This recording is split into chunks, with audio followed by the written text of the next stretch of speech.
Don't push it, just snap it. Boom! From right there. From right there, the power's gonna be there. If you have the power, it's gonna be there. Boom! Right there, that's it. That's what you gotta do. Just turn the hip. I said salute to the untouchable True School Sports Empire. That's Taking right, over the untouchable. not only the South Florida boxing scene, but the worldwide boxing scene. It's personal between me and I'm going to do you some serious harm, you big stiff idiot. All right, Brennan Taylor here, True School Sports. I'm here with Danilo Gato Diez. What's up, man? What's going, man? Happy to be here. Yeah, nice to meet you. What's going? Yeah. So, man, I talked to you. You're a very approachable guy. Talk to people about like who is Danilo? Well, I'm just a kid from, I guess, Cape Coral, Fort Myers. Started at 9 years old, been boxing my whole life. And then I moved around here like over a little more than a year ago so I can have my pro debut. I have over 100 amateur fights, ring number 1 in the nation, state, region, best fighter of the tournaments. I'm just ready, man. I'm ready to get my pro debut. I'm 19 right now. And from there, what comes. I'm just staying ready, training every day hard. No, absolutely, man. And you're in a place with a lot of, great names. You were just telling me earlier, you did some work with Tank. You did some sparring with Tank, Gervonta Davis. Yeah, me and Tank, I got like around 30 rounds of sparring. I was in 2 of this training camps. The one for Rolly, I got him ready for that one, and I sparred him like a lot. And then for this one too, at the beginning of this training camp, I sparred him for the Garcia fight. And from there, hopefully I get invited back. It was real good work. I learned a lot, and it got me real sharp. Yeah. For sure. They always say like Gervonta Davis is like a big puncher, which he is. But like from being in there with him, what else does he do that makes him like a top fighter? You think? Yeah, he's real like, I guess you can say awkward in a way because he's like real sharp and like he comes from like down, like from like downstairs. So like when he comes at you, it's like all the punches come from like the bottom and like he just surprises you. You adapt to it little by little when you're a good fighter and me and him will trade back a lot. It was real good work. I liked it a lot. Yeah, I'm sure of it, man. I was just telling you before we started the interview that like I thought I had seen you on Instagram with Xander, and like now it's coming back to me. I did see you with Xander. Oh yeah. I'm sure you got some work in here with him, right? Yeah. When I first came here, me and Xander sparred a lot. We actually grew up sparring together. Yeah. Like I knew Javier and them because like we grew up in the amateurs together. And when I first got here, I sparred him. I got him ready for one of his fights. And then from there, I think I sparred him like 4 times when I first got here. And then from there, I just been sparring everybody else. Like everybody that's been coming in, I sparred with Emmanuel Tego, or Charlie Sheehy, with Tank, a couple different fighters that coming in and out. I've been sparring like a whole bunch of different fighters. Okay. What's I like in there with Xander? Because I know it seems like he throws a lot of punches. Got a big left hook. No, yeah, he's like way bigger than me because I'm gonna fight at 135, but everybody be saying that I look like I'm like 160 or something like that. But no, yeah, you just tall. You gotta adapt to the range and all that. But of course, Xander's a great fighter. That's why he's up there and he's like he's going up in the ranks. No, absolutely. You were telling me you were Bolivian. I never heard of no Bolivian. I am Puerto Rican as well, but I never heard of no Bolivian boxers. So talk about that. Yeah, I'm Bolivian, Puerto Rican. I'm always gonna represent both because my family's from both sides. But I'm gonna be the first Bolivian World Champion, and I know it. Like I really know it.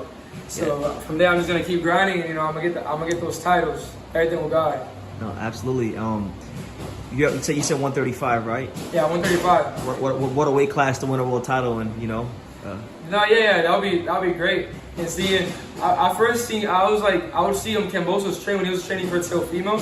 I never got to spar him, which I would have wanted to, because I always like sparring the best. But I would see him and he was training. It was crazy how then he beat Teofimo. But then then he got the fights with Haney and all that. But I just like being around the best and like training with the best. Like I always like even going against bigger fighters because it only gets me better. No. Like I've even sparred with Nika. Nika? Yeah, the big Georgian dude. I can't say his last name, but I know. Me either. Yeah, I can't say his name either. That's why I just say Nika. But yeah, even with him, man, I just like going against the best. I was just sparring AJ. The big tall lady. Yeah, the big tall. I was just sparring him. I did rounds with him. Alex Chisholm. Yeah, Alex Chisholm. Yeah. Yeah, so I always like going against the best because it's only gonna make you better. Especially when I'm up there in the pro ranks. Fight the best always. No, absolutely. So you everyone has the reason why they start boxing. What brought you to boxing out of all the sports? Because First I did baseball, and then from baseball I always wanted something more action because I would hit home runs when I was little, and every sport I did, I would always like, you know, like excel in it. And I would hit home runs, but I'm like, you know, I want something with more action. So I got into MMA. And MMA, like I would go to Naga tournaments and like, you know, grapple. They're like, when you're little, all you do is grapple. They will never like make me punch, and like I wanted something with more action. So then from there, like I went to like the barbershop, and I was getting my hair cut, and there was like a pro boxer there. And then like my dad was like talking to him, and the barber like put us on to him. He was like, my dad was like, oh yeah, I want my son to start boxing. And like, he's actually, his name is Johnny Rolone. He's not a pro boxer anymore, but he trains now. And my dad had talked to him, and they're like, okay, I want to see what he has. So I was like 9 years old, and they put me in there with like some middle schooler, and they did like a circle in the barbershop. They put gloves on both of us, and from there, you know, we started banging it out. Wait, so you were sparring in the barbershop? Yeah, they put me to spar, like randomly. They're just like, I want to see what you got. And like, even though I did MMA, because you know how MMA fighters like they're more awkward and all that. But, like I don't know, I always like had something in me. Like I always had like some talent that I can just like adapt and like, you know, just get to it. And like I sparred the kid, and I made him bleed from his nose and all that. And he even like teared up and all that. And then from there, they're like, okay, I see he got potential. And from there, I started training in his garage.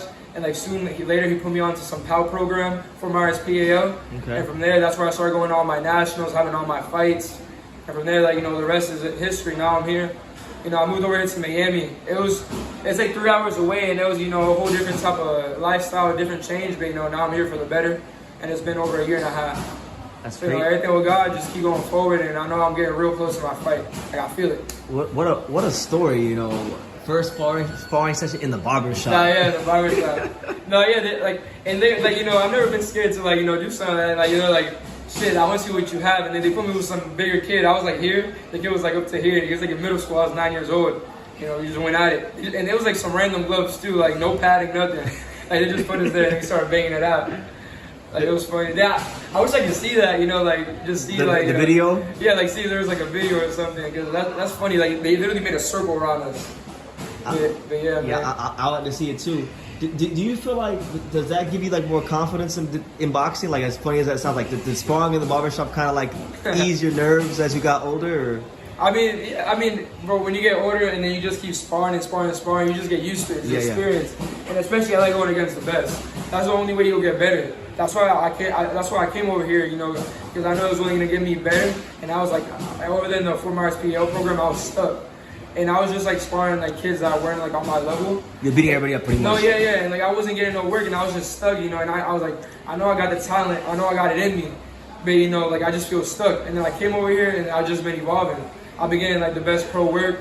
I've been sparring. I've been training real hard, and it's crazy how like, you know, just different settings evolves you. And you know, I feel way better now, and I know I'm only getting better. So I can't wait for the pros. No, I can't wait for you to be in the pros. The way you're talking, yeah. And I'm only 19, you know, so, and there's never been a Bolivian World Champion or like box or pro. Like, you know, it's nothing, so. You got time on your side. You got time on your side. Oh yeah, for sure. Yeah. How would you like classify your style for like people who will never see you box? Like if you were to describe yourself to get someone excited about you, how would you describe yourself? To be honest, I can do both. Cause like I always switch it up. Like, today I was sparring like AJ, and I had to like, you know, be more like aggressive, like stay on him and like, you know, cut the range. But when I was sparring Niel, that's how you say his name. I was like boxing him, and I was just like moving around, like, you know, you gotta like, it's just different things that you gotta like adapt. You know, like you gotta do different styles with different people, and I can do both. Like I know how to bang in there, and I know how to move around and you know box. So even sometimes when I have fun in there. Like, you know, I switched to southpaw. When I was sparring Tank, I actually switched to southpaw. Oh yeah, you did? Yeah, I did. But then he was like, hell no. And then he tried to like, you know, he stopped me right with it. He's like, you tried to. But you know, I got some punches out. yeah. No, yeah, but I know I just like having fun in there. You know, that's what it's about.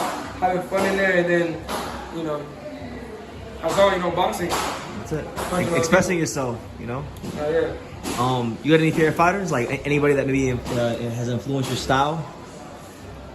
To be honest, I don't know, man. I just watch a little bit of everything, and sometimes just by looking at people, I just do it. Like I don't even gotta practice it. Like it's kind of crazy. Like honestly, I should be watching more boxing videos, but when I watch like a little bit, like I just watch like a little clip, I like think about it, and then from there I go in the ring and I do it like perfectly.